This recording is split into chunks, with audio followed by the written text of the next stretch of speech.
Hello, I'm Raglin. This is Not Your Family, Not Your Friend videos. Videos without a conflict of interest. I don't get paid for these reviews. I don't swap these reviews with other authors. I'm not your family and I'm not your friend, so you can't guilt me into giving you good reviews.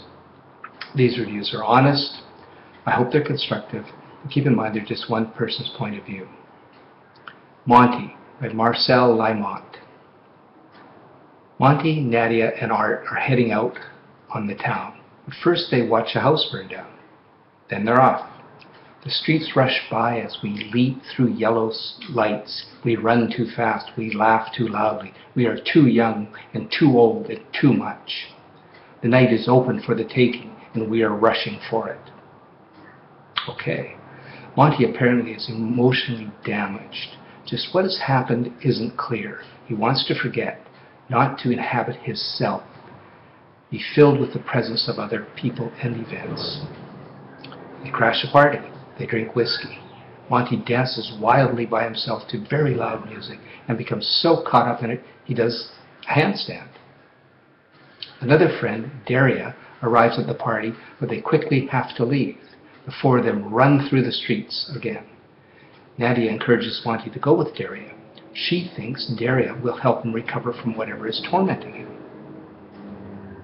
The reader eventually learns what has traumatized Monty and pushed him to the brink is nothing more than being dumped by his previous girlfriend, Cecilia. As the wild night progresses, the thread eventually takes him back to Cecilia's, where he attempts to purge the past that's plaguing him by setting fire to where she lives. Author Marcelle Liemant should be commended for his attempt at a progressive style of writing. His oblique dialogue, his somewhat unique phrasing and word pairings are interesting when they work, but most often they don't. The vague references, the ambiguity of the characters and their motivations quickly becomes frustrating. More often than not, conversations between characters are little more than existential gobbledygook. After a while, this 50s era hipster jive talk style became annoyingly pretentious as well as unnatural. While Liemant may well have thought he was imbuing hidden meaning in the obscure imaginings and dialogues of his character, to this reader, it was just the opposite. What was likely meant to astound, instead confused. There's a book by an author and teacher, Les Edgerton, called Finding Your Voice, How to Put Personality into Your Writing. In it, Edgerton argues if you are allowed to just write naturally, not like you were told to write, and not like how you think a writer should write, which he calls writing writerly, you'd have your original voice. In Monty, I get the impression the author is trying to copy the style of a writer he admires, and it's coming off sounding writerly. Copying someone's style usually tends to sound unnatural because, well, it is unnatural.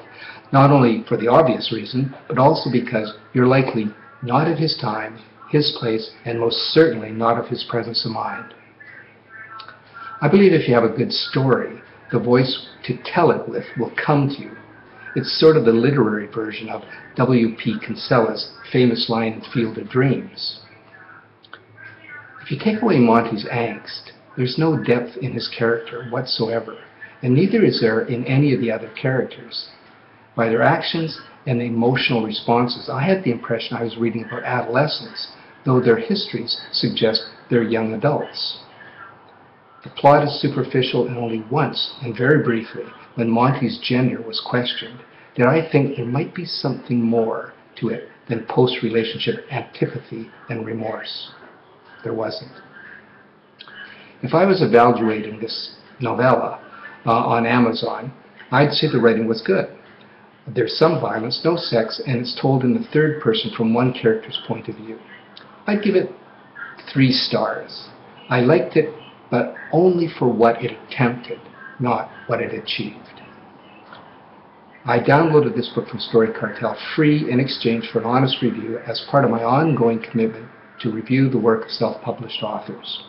Text version of this review is posted on Amazon, Goodreads, Library Thing, and Booklikes. Sites where you can win or download free books are listed below. I want to thank Marcelle Liemant for his hard work and commitment to this worthwhile endeavor. Keep writing, and remember what Nietzsche said, art is a proper task in life.